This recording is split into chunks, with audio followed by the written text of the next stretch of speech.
गंवार सास। ममता ने अपने बेटे को पढ़ा लिखाकर बड़ा आदमी बनाया। अब वो शहर में अपने परिवार के साथ रहता है। एक दिन ममता का बेटा रोहन अपनी पत्नी आलिया से कहता है, अरे आलिया, सुनो, माँ अब से गांव में नहीं रहेगी। वो हमारे साथ यहीं रहेंगे शहर में। उनका कमरा आज नौकर से बोलकर अच्छे से साफ करवा देना। ओह, आज तो मेरी किटी पार्टी है, फिर मुझे जिम और फिर शॉपिंग। ठीक है, कल करवा दूंगी। अच्छा, लेकिन माँ के सामने ये कपड़े नहीं चलेंगे। हाँ, तुम्हें साड़ी या सूट पहनना होगा। अरे बिल्कुल भी नहीं। मेरे मम्मी पापा ने इतना पैसा लगाकर शादी इसलिए नहीं की थी कि मैं अपनी मर्जी के कपड़े पहन ओढ़ भी ना सकूं। अरे चलो, गुस्सा मत हो, लेकिन कुछ दिन तो माँ की खुशी के लिए कर सकती हो ना। लेकिन आलिया मानती नहीं। माँ आती है सिंपल सी साड़ी, झोला और चप्पल पहनकर। अरे रोहन, मैं इनके साथ कैसे रहूंगी? मेरी फ्रेंड्स क्या कहेंगी? ये तो पूरी गंवार लग रही है। आलिया, माँ गांव में रहती थी इसलिए ऐसी हैं। तुम आज ही माँ के साथ जाकर उनकी पसंद की शॉपिंग करवा देना।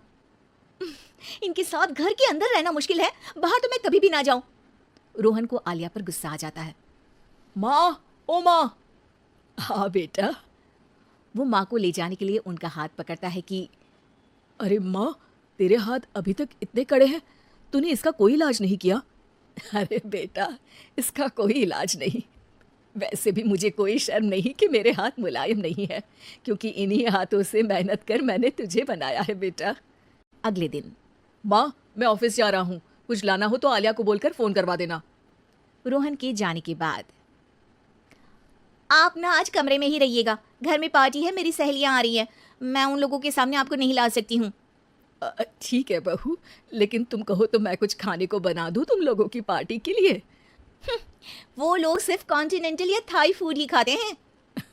कोई बात नहीं, कभी इंडियन खिलाने वाला कोई मिला नहीं होगा ना।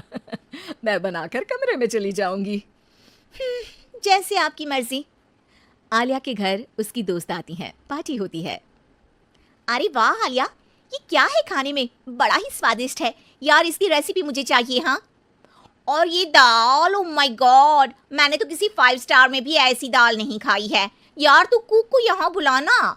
अब आलिया घबरा जाती है। हाँ हाँ, क्यों नहीं, माँ जी जरा बाहर आइए। आलिया की सास सिंपल सी साड़ी और गांव के अंदाज में आती है।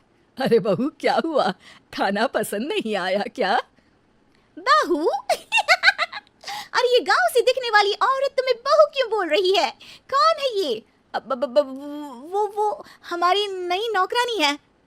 सास बहू की बात सुनकर बहुत दुखी हो जाती है। वो सर झुकाकर जा ही रही होती है कि एक सहेली बोल पड़ती है। अरे कहाँ जा रही हैं माँ जी? वो उठकर उनके पैर छूती है। जीती रहो बेटा। क्या है ना, आपकी शक्ल बिल्कुल मेरी माँ जैसी है। पता है आलिया, मैं शहर पढ़ने आई और फिर शहरी हो गई, लेकिन मेरे माँ पापा तो आज भी गांव में रहते हैं, बिल्कुल इनके जैसी ही हैं। आप यहाँ बैठिए ना आंटी, आप सच में बड़ी खूबसूरत है और आपके हाथ का खाना तो लाजवाब है। काश ये मेरी सास होती। सभी सहेलियां सास को घेर कर बैठ जाती हैं और उनसे खाने की रेसिपी पूछ रही होती है कि तभी घर की बेल बजती है और रोहन आता है। अरे क्या बात है, आज आप लोग हमारे घर में?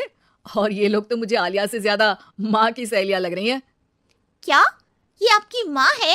लेकिन आलिया ने तो कहा कि ये उनकी नौकरानी है और इन्होंने भी नहीं बताया। वो नहीं बताएंगी, क्योंकि उनके लिए बच्चों की इज्जत और उनकी खुशी सबसे पहले है। मुझे माफ कर दो, मुझे इन्हें तुम लोगों से मिलवाने में शर्म आ रही थी कि तुम लोग क्या कहती। अरे अब तो हमें शर्म आ रही है कि तुम हम लोगों की सहेली हो।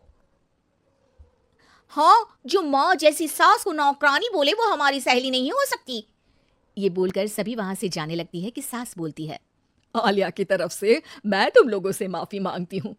उसने जो कहा उसके लिए मैं उसे माफ करती हूँ। अब तुम लोग भी उसे माफ कर दो, क्योंकि अगर तुम लोगों ने उससे दोस्ती तोड़ी तो फिर मेरे हाथ का खाना कैसे खाओगी? नहीं नहीं आंटी, जरूर आएंगे, लेकिन अब आलिया की नहीं बल्कि आपकी सहेली बनकर।